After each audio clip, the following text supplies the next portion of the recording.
Monsieur Sako, bonjour. Oui, bonjour. Et les assises nationales ont été finalement lancées par le colonel Mamadi Doumbouya le 22 mars passé. Et elles se tiendront jusqu'au 29 avril. Quelle est votre première impression? D'abord, en termes d'impression, c'est que par principe, l'initiative de ramener les Guinéens à se parler, revisiter notre passé, est une très bonne initiative. Et quand on écoute le président, quand même, dans son discours, nous sentons qu'il a fait un appel solennel, quand même, d'intention de voir les Guinéens se parler. Alors, par principe, nous adhérons vraiment à l'initiative et les sanitaires et à mon sens aujourd'hui, tous les Guinéens de toutes les catégories socio-professionnelles et politiques confondues sont aujourd'hui à ce que nous parlons. Mais par la question peut se poser en ce moment, et quant au contenu, quant à la démarche, donc quant aux résultats auxquels cela pourrait aboutir. Je m'en vais dire par exemple au niveau de la journée de lancement de ces assises.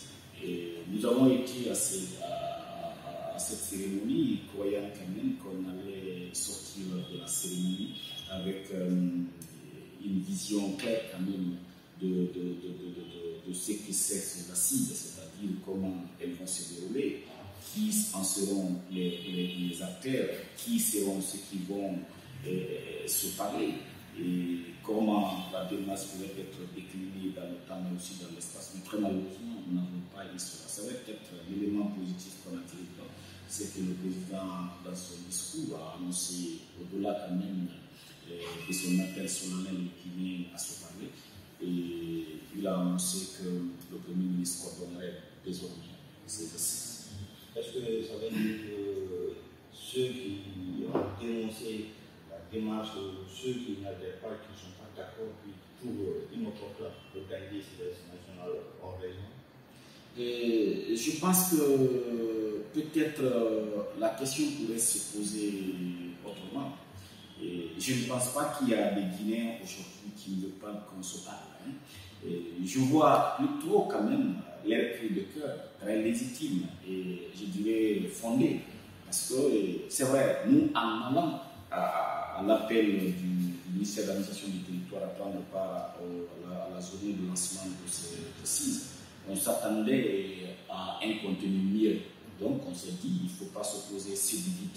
Mais ceux qui aussi estimaient qu'avant de s'engager dans quelque chose quand même, ils auraient aimé savoir sur quoi ils s'engagent. Donc je vois plutôt le cri de cœur de ceux-ci comme ceux qui dénoncent la démarche, ceux qui pensent que, comment dirais-je, la manière dont les autorités s'y prennent ne peut pas nous permettre d'aboutir à des résultats probants. Alors là, je vois plutôt un message envoyé vis-à-vis des autorités qui doivent mettre en tête qu'il n'y a pas de Guinéens qui ne seraient pas pour ces assises.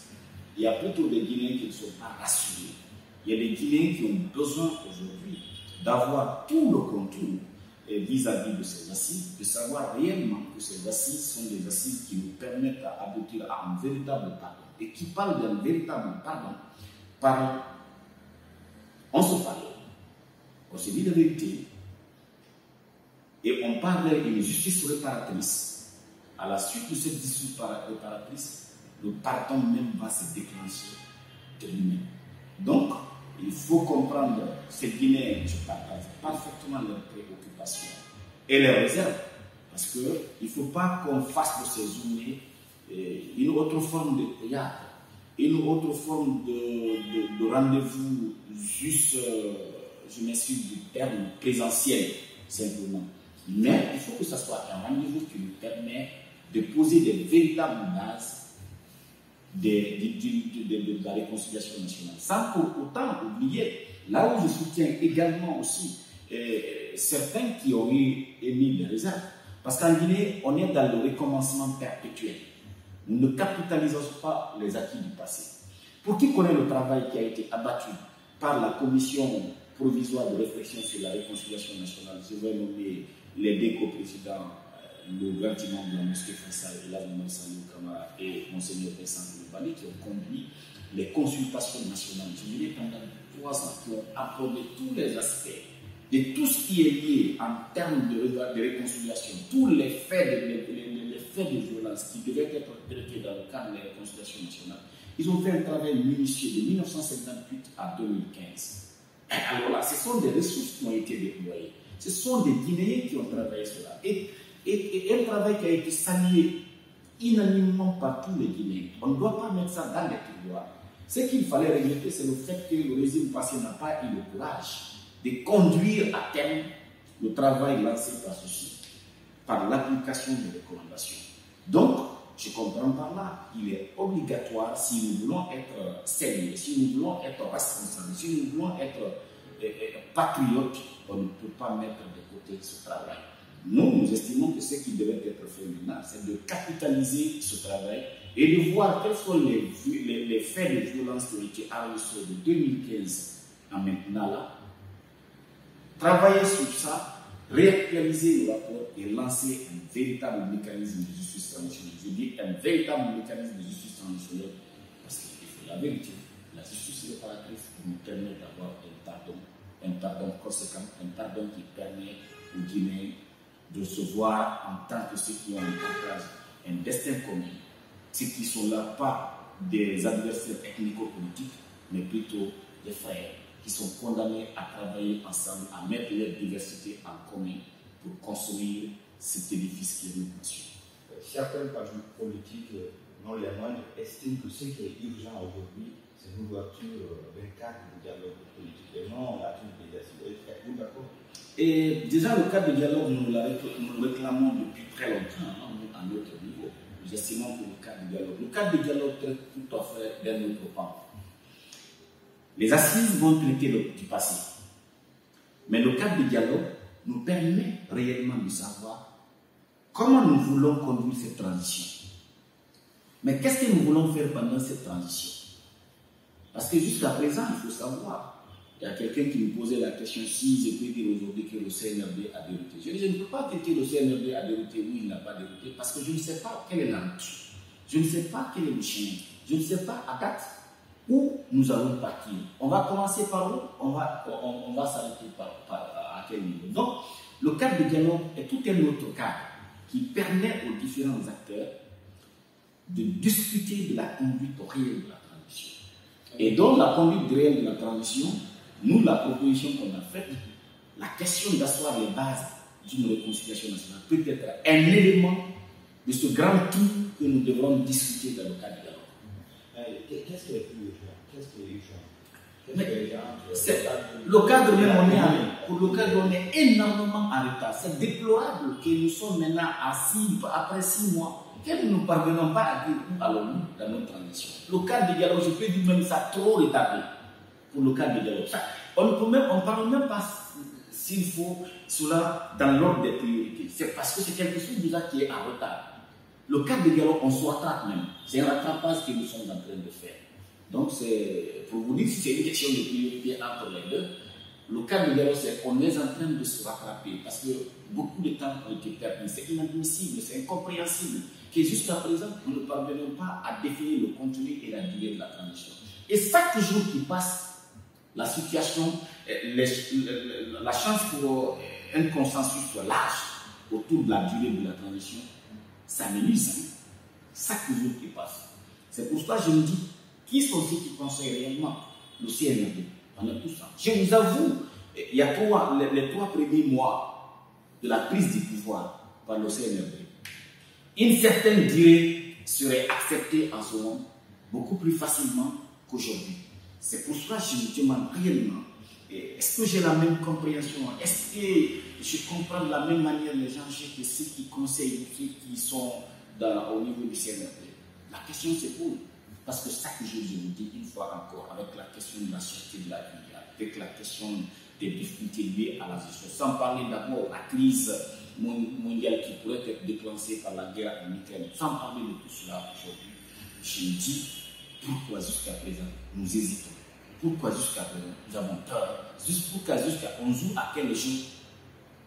Le fait de ne pas dire jusqu'à présent quel est le contenu de notre transition, jusqu'à quand nous voulons aller pour notre transition. Sans pour autant, je respecte cela, la question de refondation et de rectification. C'est pour toute la vie d'une nation. Je répète ça partout là où je vais partir. Tant que vos besoins, vos potentialités, vos ressources vont changer, vont évoluer, autant vous avez besoin de faire des refondations pour vous adapter à ces besoins, à ces potentialités et à ces priorités. Donc, une fois encore, c'est des gros mots. Bien entendu, c'est vrai, il y a besoin de refondation. Mais vouloir mettre en tête que c'est la transition qui va faire la refondation absolue de notre masse vers une nation souhaitée ou souhaitable, c'est une erreur d'appréciation. La transition peut faire sa part. Le régime qui viendra, jusqu'à 10-20 présidents, chacun viendra, il ne pourra faire que sa part et laisser le reste à un autre. 7 mois, jusqu'à présent, on parle de la durée de la transition. Si on vous demandait de noter le CNRD, quelle note vous donnez? C'est la plus grosse erreur que le CNRD ait commise. Le fait de ne pas, jusqu'à présent, même après 3 mois, le CNRD aurait eu vraiment, avec toute la chance, d'avoir un large consensus autour de son programme, c'est-à-dire le contenu et la durée de la transition. Ils ont commis une erreur grave. Et le fait encore de banaliser, le fait encore de ne pas s'y attirer de toute urgence est une autre erreur. Donc, une fois encore, parce que vous savez, ce qui était la particularité du CNRD, c'était quoi? D'abord, qui parle de militaire parle de pragmatisme, pas d'hésitation. C'est droit au but. Et il se trouve encore, ce sont des jeunes. Et qui parle de jeunes parle d'énergie, parle d'innovation. Alors, tous ces éléments cumulés, c'est incompréhensible que le CNRD ne parvient pas jusqu'à présent à dire où nous allons partir. Et mieux encore, après la publication de la charte, c'était écrit qui sont ceux qui vont parler de la durée de la transition. On n'avait même pas besoin d'attendre la mise en place du CNRD, parce que la charte était claire dessus. C'est un commun accord entre le CNRD et les forces de la nation. Alors, les entretiens étant connus, dès le lendemain de la publication de la charte, on se serait attelé immédiatement à cet exercice. Alors, mis encore, quand vous voyez en réalité les conséquences liées à la non-définition du contenu et la durée de la transition, les conséquences sont multidimensionnelles. Parce que ce qu'on ne sait pas, je ne pense pas qu'il y a 20% de la population dont la vie est directement liée à l'administration publique ou parapublique. Vous avez l'essentiel. Ils vivent du secteur privé, qu'en soit formel ou informel. Ils vivent des programmes liés aux investissements étrangers, aux appuis des partenaires publics et multilatéraux. Et tant que vous n'avez pas un programme défini par rapport à la transition, et imaginez qu'aucun partenaire sérieux ne peut pas se planifier ces 2022 pour son PTA, parce que ne sachant pas quelle est la direction du pays pendant 2022 et suivant. Et vous imaginez maintenant là, il y a des millions de Guinéens dont la vie est liée à ces arts de programme. Vous allez comprendre tout de suite pourquoi la cherté de la vie est là. Parce que la pauvreté est là. Parce que beaucoup sont liés à des programmes qui sont dépendants des actions que le CNRD aurait effectuées en amont, c'est-à-dire la publication du programme et la durée de la transition. En tant qu'analyste, on est parti pour combien de temps de transition, en tenant compte des missions que s'est fixées le CNRD? Non. Nous déjà, par culture, nous n'entendons pas. Notre force, c'est la production. Ce n'est pas seulement, je peux dire même, nous produisons beaucoup plus que nous parlons. Et nous, déjà, dès que le CNRD a pris le pouvoir, dès qu'on a entendu des mots-clés, refondation, rectification, réorientation, le premier travail qu'on a eu à faire, c'est de faire une enquête en ligne pour que les Guinéens, où qu'ils soient, puissent avoir la possibilité de se prononcer. On a fait un guide d'entretien qu'on a envoyé. Nous n'avons pas ciblé que ces sociétés civiles seulement ces partis politiques. Toute catégorie, on vous envoie les guides d'entretien très simples. Selon vous, tout le monde parle de refondation, de rectification et d'orientation. Quel est le contenu qu'on peut donner à ça? Quels sont les axes, les axes stratégiques et les actions induites qu'on peut donner, qu'on peut définir afin de nous trouver un contenu à ces mots? À la suite de cela, nous avons compilé ces résultats. On a organisé un atelier où le prix même a financé. On a pris des facilitateurs uniquement nationaux, pour ne pas qu'on dise, pour ne pas que ça trouve que c'est peut-être emprunté ailleurs. On a défini un travail. Et ce travail nous a conduit sur 5 axes. Les axes définis dans le temps à travers les actions nous ont donné 24 mois à compter le 5 septembre. Parce qu'il ne faut pas se leurrer, depuis le 5 septembre, nous sommes en transition.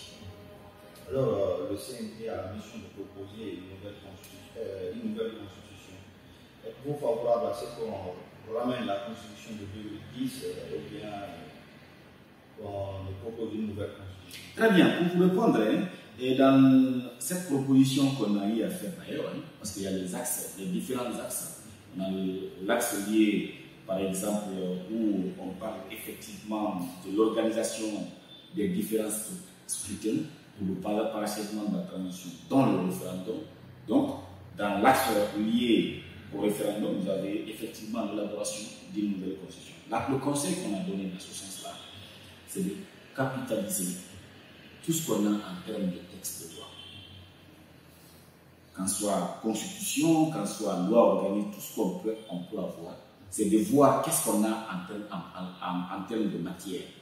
Et sur la base de cela maintenant, essayer de voir quelles sont les faiblesses, quelles sont les fautes, sans pour autant se mettre dans un exercice de copier-coller. Mais il faut capitaliser les acquis qu'on a en termes de loi, en termes de législation, pour nous permettre d'avoir. Parce qu'on ne réinvente pas là où on ne va pas du néant, on ne va pas de zéro. On est obligé quelquefois de se référer, de voir la compatibilité ou l'incompatibilité en fonction de nos réalités, savoir cela et nous permettre d'aller. Donc, si vous répondez par rapport à la question de la Constitution de 2010, nous, qu'en soit la Constitution de 2010 et tous les autres textes de loi ou toute forme de législation que nous avons en termes d'acquis, nous avons conseillé de les capitaliser pour aller dans. Alors, à côté, il y a le Mali, le Burkina Faso, 2 autres pays de la sous-région qui sont dans la même situation que la Guinée. Aujourd'hui, il y a récemment d'abord, au niveau de la Guinée-Bissau, le président Ambalo a échappé d'une tentative d'assassinat. Et en tant qu'observateur, quelle analyse faites-vous de ces situations qui nous gagnent de terrain à la sous-région? Il y a deux éléments fondamentaux qu'il faut tirer de là. Il y a 2 analyses qui sont faites. Il y a une partie jamais, mais il y a une partie je ne suis pas d'accord. La première partie à laquelle j'adhère, il faut savoir quand même, si on voit le soutien populaire au coup d'État perpétré dans la sous-région, on voit la prise de pouvoir par les armées, ce sont les conséquences bien entendu de l'échec quand même des différentes gouvernances à répondre aux aspirations et aux préoccupations des peuples. Ça, j'en suis tout à fait d'accord. Ça, cette analyse, j'y adhère.